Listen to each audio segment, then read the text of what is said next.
Halo teman-teman, pernahkah kalian merasa belajar itu terasa monoton dan membosankan? Atau mungkin kalian ingin mencoba cara belajar yang lebih seru dan sesuai dengan gaya kalian sendiri? Di era digital ini, semua itu bukan lagi mimpi. Yuk kita bongkar rahasia pembelajaran mandiri, cara belajar modern yang gak cuma bikin kalian lebih paham, tapi juga membantu mengasah keterampilan karakter untuk menghadapi masa depan. Apa itu pembelajaran mandiri? Belajar mandiri itu seperti jadi pilot dalam perjalanan belajar kalian sendiri. Ada 3 jurus utama yang harus kalian kuasai. Yang pertama, self-regulated learning. Yang fokus pada strategi dan pengendalian diri. Yang kedua, ada self-directed learning atau SDL yang memberikan kebebasan menentukan tujuan dan sumber belajar. Yang ketiga, ada self-determined learning. Di sini mendorong motivasi intrinsik untuk belajar secara alami. Ketiga pendekatan ini adalah kunci menjadi pembelajar sepanjang hayat yang kreatif, mandiri, dan inovatif. Gambar ini menunjukkan kontinum piramida belajar mandiri yang merupakan model pembelajaran berdasarkan tingkat kemandirian dan kedewasaan pelajar dalam proses belajar. Piramida ini terdiri dari 3 tingkatan utama, yaitu level 1, pedagogi engagement atau keterlibatan pedagogi yang biasa disebut dengan SRL. Dengan karakteristik pada tingkat ini, pengajar memiliki kendali penuh atas struktur pembelajaran dan materi. Ciri pembelajar, pelajar tergantung sepenuhnya pada instruktur dalam menyelesaikan tugas-tugas belajar. Dalam konteksnya, biasa digunakan untuk anak-anak atau pelajar dengan tingkat kemandirian yang rendah. Pada level 2 ini, kita akan membahas andragogy cultivation atau pengembangan andragogy yang kita kenal biasanya dengan SDL, Self-Directed Learning, dengan karakteristik pelajar mulai terlibat aktif dalam proses belajar dan memiliki tanggung jawab lebih besar untuk memahami materi. Untuk ciri pembelajarnya, mereka bekerja dengan panduan instruktur, namun mulai membangun kemampuan mandiri mereka sendiri. SDL ini cocok untuk orang dewasa atau pelajar dengan tingkat kemandirian yang menengah. Pada level ketiga ini, kita akan membahas hutagogy realization atau realisasi hutagogy yang biasa kita kenal dengan self-determined learning. Dengan karakteristik, pelajar sepenuhnya mandiri dan bertanggung jawab atas cara mereka belajar. Dengan ciri pembelajar, mereka menemukan sendiri strategi untuk menyelesaikan tugas atau masalah yang diberikan oleh pengajar. Dalam konteks ini, tingkat ini ditunjukkan untuk pelajar dengan kedewasaan dan kemandirian yang tinggi. Tapi, jangan salah, belajar mandiri itu nggak selalu mudah. Pandemi COVID-19 telah memaksa kita untuk belajar jarak jauh. Banyak yang merasa kesepian, tidak fokus, dan kewalahan. Tapi, disinilah Transactional Distance Theory atau TDT berperan penting. Waktu pandemi, banyak dari kita dipaksa untuk belajar sendiri. Rasanya susah kan? Tapi, ini adalah momen untuk belajar dari Transactional Distance Theory atau TDT. Dibantu dengan kita memahami cara mengurangi jarak emosional dan fisik dalam pembelajaran jarak jauh. Kita bisa mengubah tantangan belajar mandiri ini menjadi peluang. Bayangkan, kalian bisa mendesain sendiri cara belajar yang cocok untuk diri kalian sendiri. Seperti mengerjakan proyek yang kalian suka, evaluasi hasil belajar kalian tanpa perlu menunggu guru. Nah, dengan pendekatan hutagogikal, kalian adalah pemimpin perjalanan belajar kalian sendiri. Misalnya, dalam self-regulated learning, kalian bisa membuat jurnal harian berisi rencana, strategi, dan refleksi. Dalam SDL, kalian bisa mengikuti daring sesuai dengan passion kalian. Dalam SDTL, yaitu buat konten vlog edukasi atau proyek seru lainnya. Tahukah kalian bahwa dunia pendidikan sedang bertransformasi dari era digital tradisional hingga ke era digital yang memasuki fase baru pembelajaran seperti 4.0 dan 5.0. Pernah nggak kalian bayangin dunia di mana belajar bisa dilakukan di mana saja, kapan saja, tanpa batas? Apa artinya ini untuk kita sebagai pembelajar?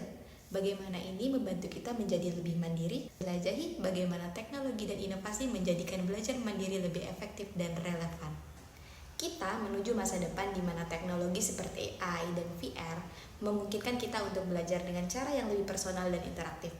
Gak cuma buat nilai akademis, tapi juga mengasah kemampuan seperti critical thinking, problem solving, dan juga self-reflection. Apa itu pembelajaran masa depan? Yang pertama, pembelajaran 4.0. Ini merupakan fase di mana teknologi digital seperti Internet of Things atau IoT, Big Data, dan Artificial Intelligence atau AI memainkan peran besar dalam pembelajaran 4.0. Seperti perubahan kelas fisik menjadi kelas digital yang terhubung, siswa dapat mengakses pembelajaran di mana saja dan kapan saja. Dan guru berperan sebagai fasilitator, bukan hanya pengajar. Yang kedua, ada pembelajaran 5.0.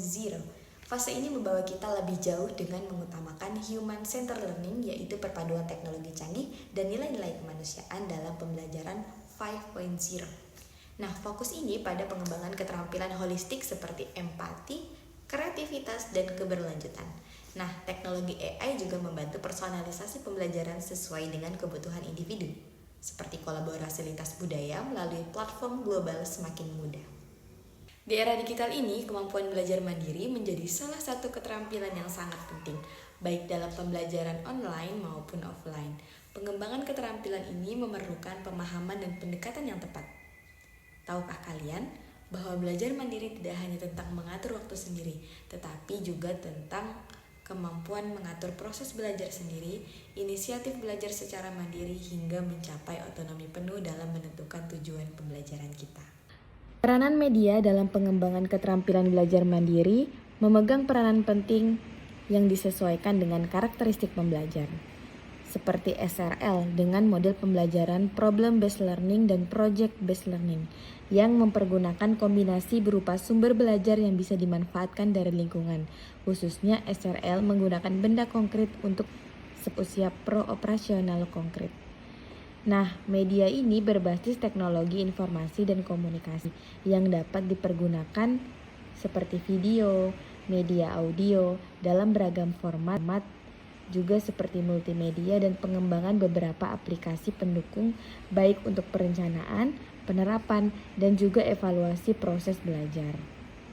Dalam video ini, kita akan mengenal ragam instrumen yang dapat digunakan untuk mengukur keterampilan belajar mandiri, yaitu dengan cara memahami perbedaan pendekatan pengukuran untuk pembelajaran online dan offline, menyesuaikan instrumen dengan tingkat perkembangan SRL, STL, dan SDETL. Mari kita eksplorasi bersama untuk membangun keterampilan belajar mandiri yang lebih efektif dan adaptif. Saat ini, kemampuan belajar mandiri menjadi kunci keberhasilan di berbagai bidang, baik dalam konteks pendidikan formal, informal, maupun dunia kerja. Dengan perubahan dunia yang semakin dinamis, keterampilan ini tidak hanya membantu individu beradaptasi, tetapi juga memberikan daya saing di tengah perkembangan teknologi dan informasi. Untuk mendukung perkembangan keterampilan ini, diperlukan instrumen yang tepat agar kita dapat mengukur keterampilan belajar mandiri sesuai dengan tingkat perkembangannya.